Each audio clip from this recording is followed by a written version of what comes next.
Hello then, welcome back to The Breakfast Show. Now, a drug is devastating lives all across West Africa, and the UK is thought to be one of its main importers. Kush is highly addictive, but also affordable, making it irresistible to people in poverty. Well, the drug has gripped communities across West Africa. Our Africa correspondent, Yousra Elbagir, has spoken to some at the centre of the crisis in Sierra Leone. And a warning, a report shows people suffering from malnutrition, which you may find distressing. It's a temporary escape with a brutal come down. Kush looks like marijuana, but can be 25 times stronger than fentanyl, making zombies out of men and women in Sierra Leone. This synthetic drug is creating an underworld in plain sight and rapidly spreading across West Africa. Kush is such an issue here that there's even a drug den under this main road. We're suffering, but all the thing we tell you now, we need help. All is it, we need help. We need help. Look at my condition. The conditions of the people here are as haunting as their home, a den of deprivation and disease. There's this shared sense of pain and entrapment, and everyone coming in and out is connected through their addiction to Kush. And they've all told us that they want to quit, but as long as they stay here, they'll never break free. Elizabeth is 24 years old and pregnant with her second child, but can't bring herself to give up Kush as long as she stays here. Elizabeth, does it feel like a risk to smoke Kush while you're pregnant? Why are you taking the risk?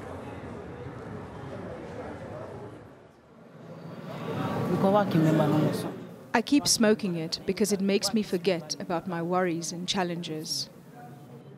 The numbness of the high has worn off, and she can't hold back her pain.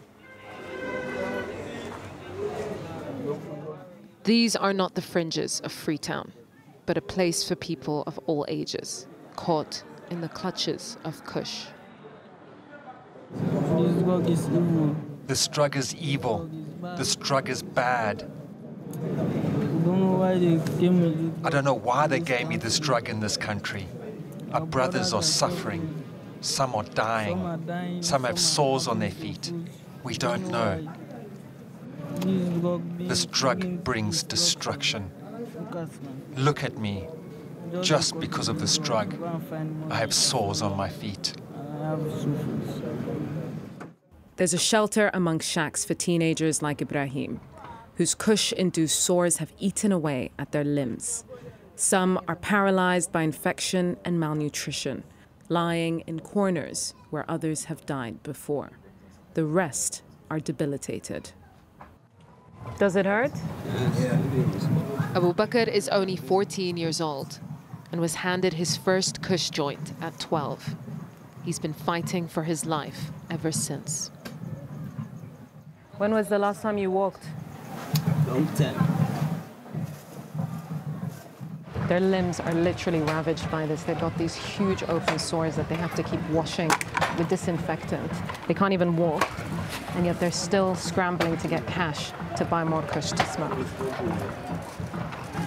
Are they still smoking Kush? Yeah, I hope so they still smoke. Even with all this pain? And all this pain we didn't get, they still smoke. It's a prison with an open door. The drug is destroying everything they need to survive. But where is Kush coming from? This container has come from a high-risk import country to Freetown's port. Shipments from the UK, EU, and South America need to be searched for Kush ingredients. To be Kush.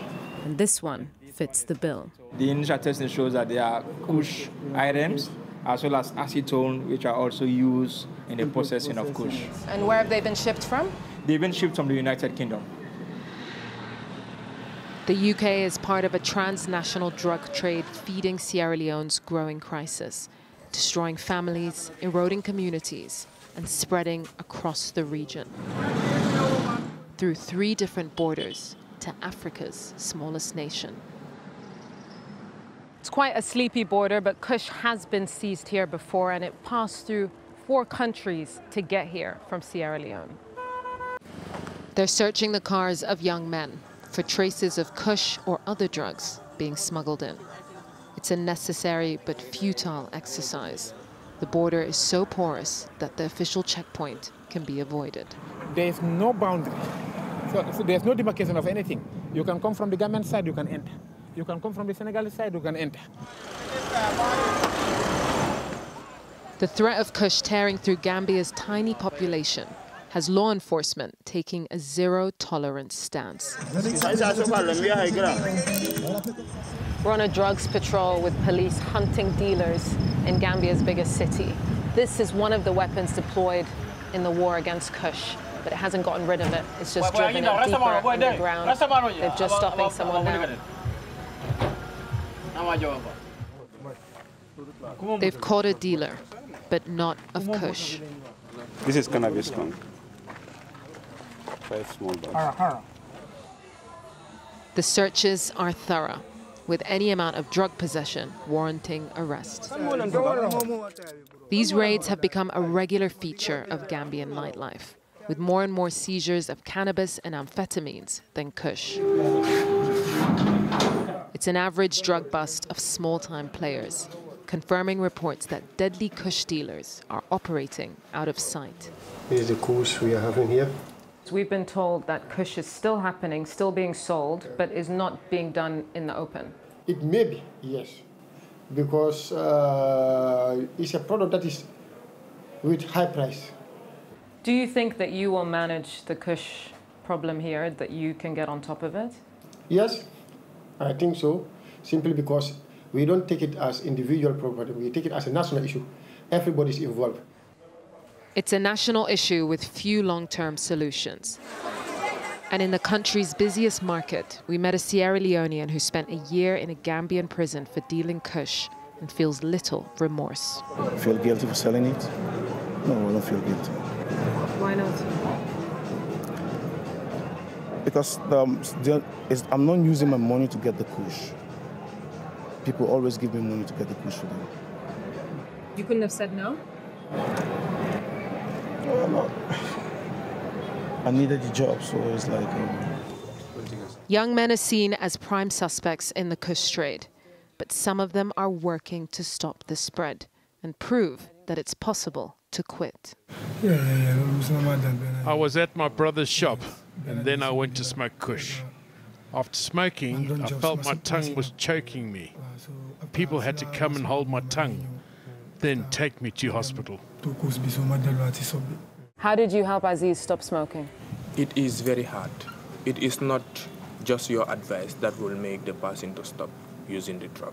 It is your advice and he or she being ready to accept to stop using the drug. That's the only way. Back in Sierra Leone's capital, a police officer chases a kid caught selling Kush. He's disappeared, so his father is arrested instead, as Kush smokers from under the bridge come up to watch. The action passes and they settle back into their rhythm, a dulling of the senses to soften their rapid deterioration, the daily drum of this devastating drug. Yousra Elbagir, Sky News, Sierra Leone.